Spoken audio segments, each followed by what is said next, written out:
Here we are. It is Tuesday now, and hello, welcome to this video. Today, I'm going to get to one of them places where you've always heard about it, but never thought you'd get to go. And that is over to Loch Ness. Now, before I start this particular video, I want to address last week's video. Or if you're watching this later on and it's all in the playlist, it's the last video. Basically, it ended quite abruptly, as you might have noticed. And the reason for that is because when we went out on Saturday night to the show bars here, there's two rooms. There's the Bonga Wonga, which is more targeted towards kids. And then you have the Live Lounge, which is, it's still got kids entertainment in it, but it is more grown-ups. Now, when we went out, so the Bonga Wonga on the Saturday was good. You know, we really enjoyed it. The acts were really good and stuff like that. And we went into the Live Lounge, and there was the girl on, I think her name's Lauren, I think. And so she was working that room as the host, and she was doing a brilliant job. She was really good. She was right there in the mindset of, I've not got many kids in the room, but the kids that I've got in the room, I want to make sure that they have a good time. And she was doing everything that she could, and it was really, really good. Then she was obviously doing, you know, the party dances, and she was good at that. So I was kind of on her team a little bit anyway. We went out last night to the show bar. Now, last night was Monday night for us, and Monday is basically the start of Haven's Entertainment Week. So you have, usually it's like Team Yellow versus Team Blue, but it's more like an introduction show to Haven. And you can certainly tell, because it's like, there's two presenters on the stage, and it's like they're doing a competition against each other, but you can tell that certain competitions that they do are just, it's designed to make the kids want to go, oh, I want one of them, and you spend money. But I did have a little bit of a problem with it last night, because so when we went in, there was the magician on, and he was brilliant. He was really good. Totally enjoyed his act. And then they had the Blue versus Yellow show. So that comes on. And there's two presenters. So one of them is Lauren. So I'm like, yay her. And then the other one is, I think his name's Cameron, I think. I don't know. He's quite obviously gay, which is fine. But he has this like kind of bitchy attitude. And normally, I wouldn't call another entertainer out. But his sort of on-stage persona, it wasn't nice to watch.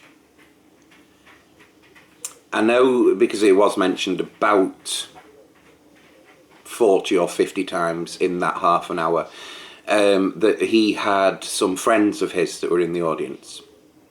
So maybe he was showing off a little bit, and it just wasn't a good week.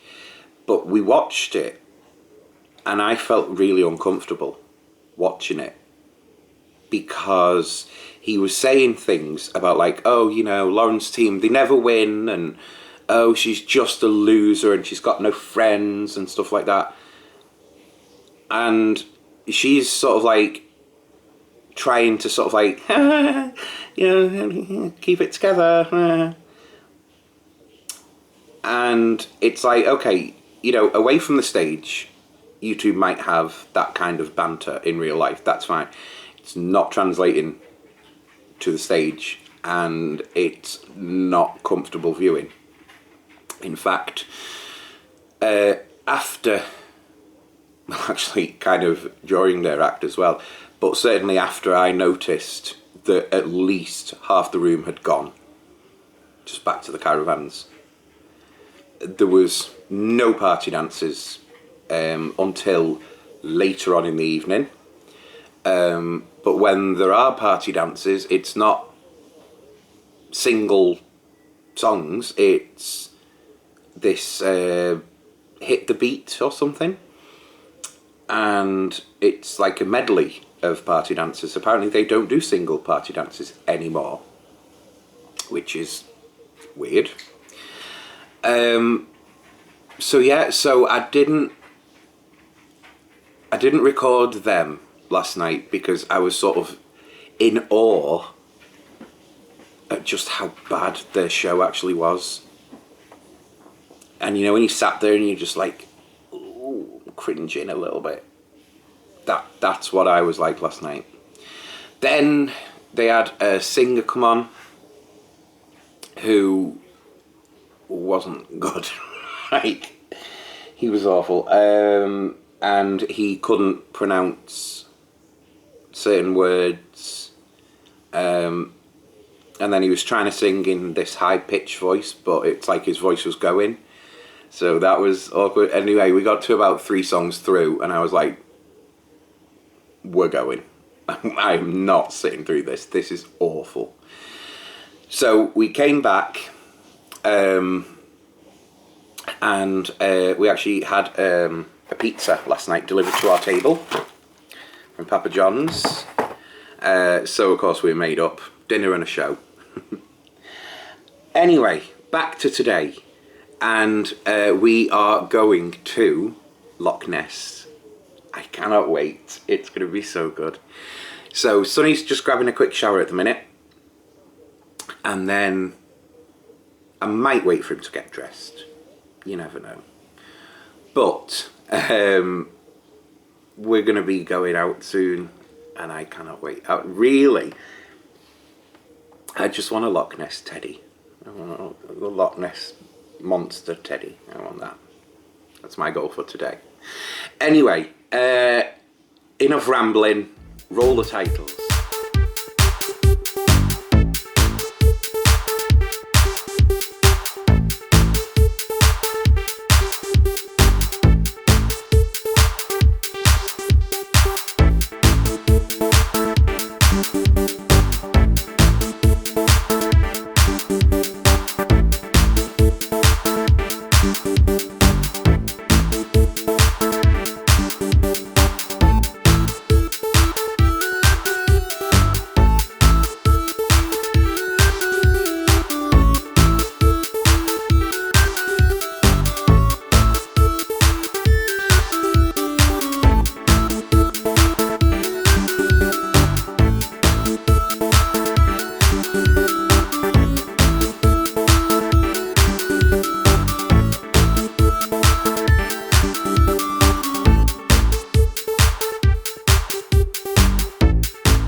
Did a little stop off and the caravan park.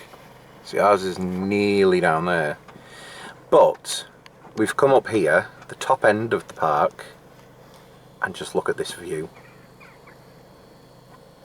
Isn't that amazing? It's just stunning. Imagine having this as your living room view, like the caravans up here have got. It's just gorgeous.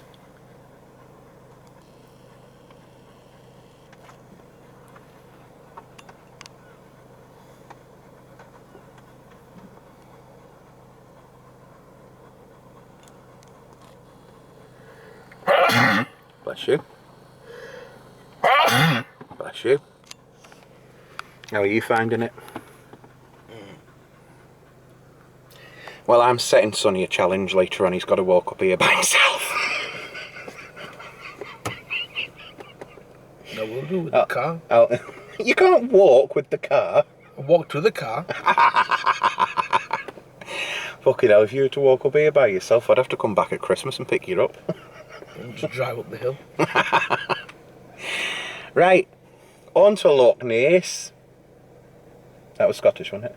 No. That was very good, actually. Japanese. Very proud of that. Oh, Japanese. I'm not going to do my impersonation of Japanese because I'm not a racist. Whoa, biggest racist I know. Wow. Kick a man when he's down by calling him fat.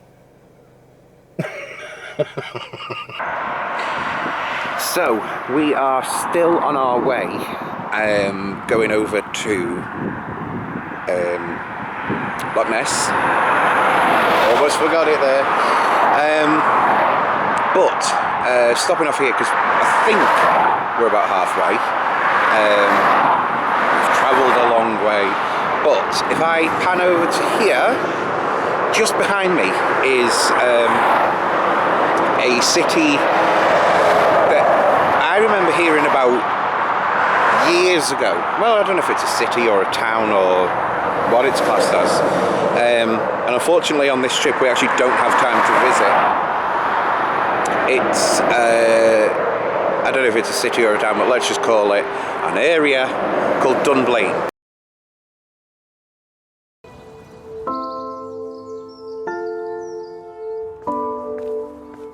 My life too was to change forever as I arrived here, together with hundreds of other stunned journalists gathered outside the primary school gates. We all knew what we were coming to, but actually nothing really prepares you for the reality of when you're actually here. It was very, very busy, and lots of police and parents trying to find out what was going on. I can confirm to you that a firearms incident occurred this morning at about 9:30 in Dunblane Primary School.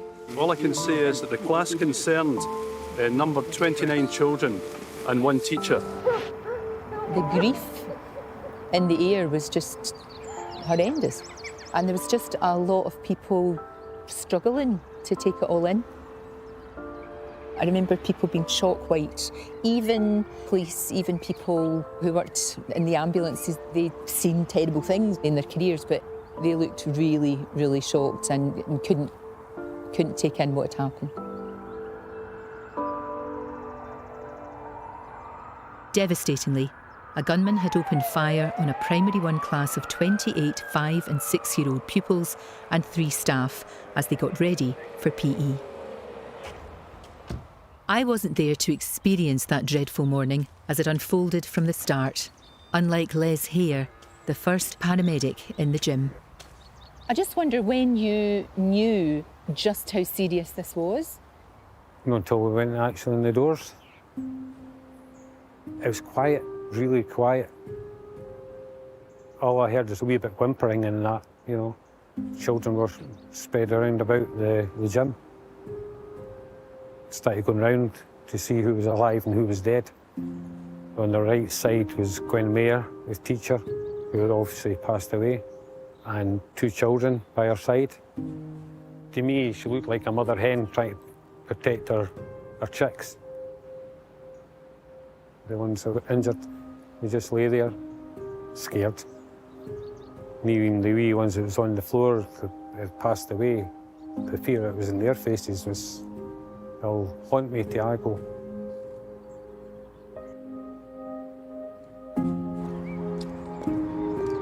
What was so utterly shocking was that in under 4 minutes, the killer had shot 105 bullets before turning the gun on himself. 12 children and 3 staff lay injured, while 16 children and their teacher were dead.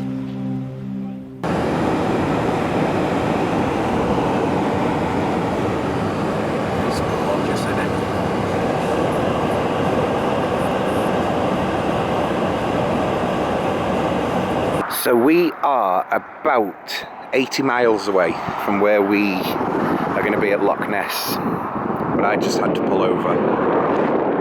Look at this. Now it is a little bit smoky because I think there's some like wildfires or something.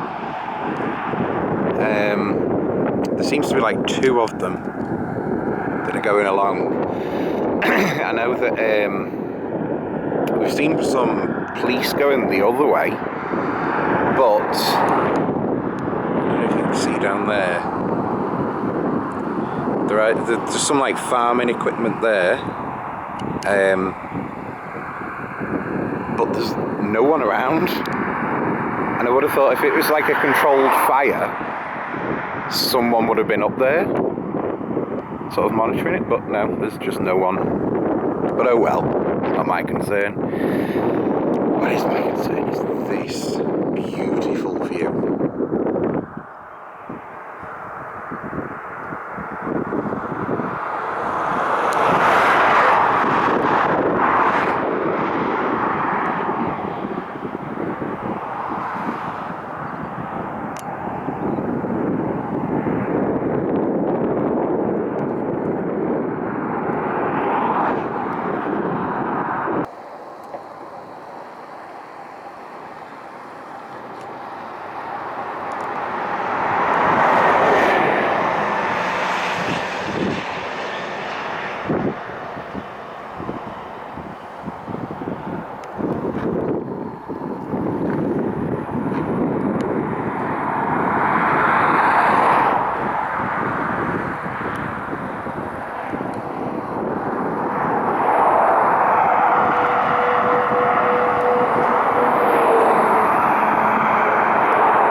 Wow.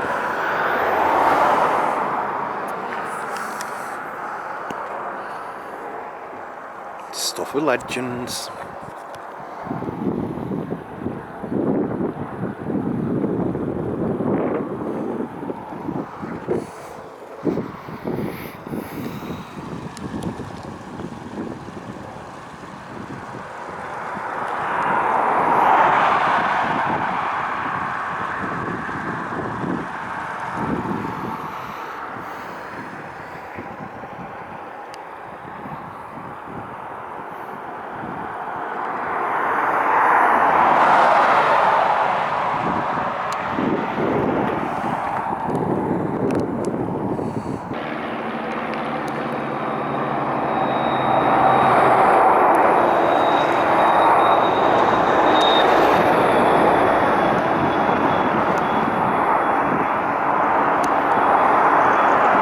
Thought he was going in for a land then.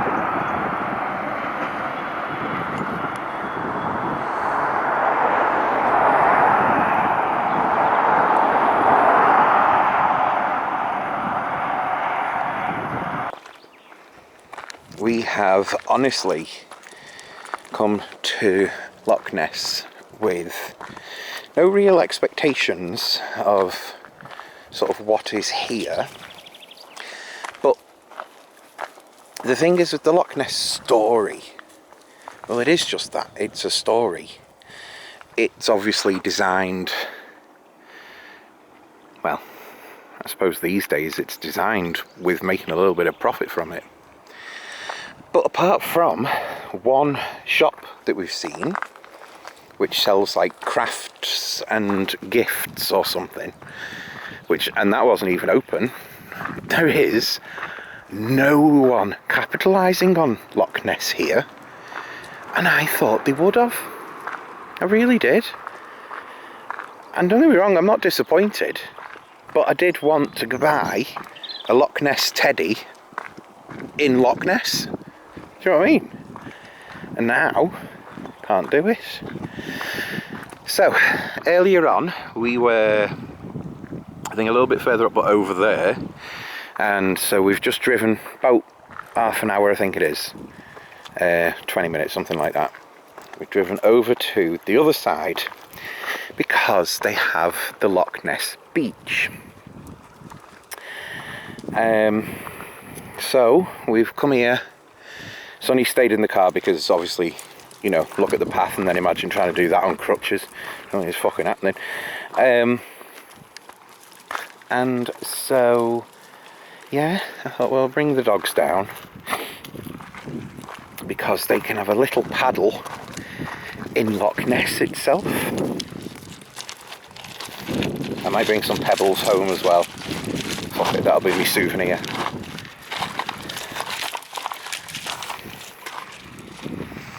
But yeah, this is it, the shore of Loch Ness.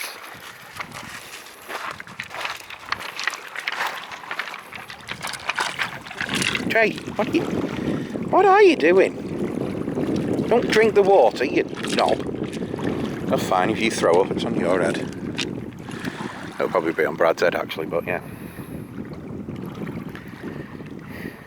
He's really drinking it. Oh, look. Anyway. Yeah. Oh, there's a load of swans there. Hope I'm getting them in shot. I can't see a fucking thing here. Right, let me sort Trey out.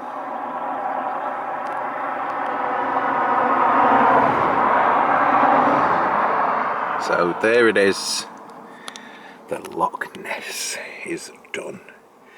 We're going to head on back to the caravan because we need an early night.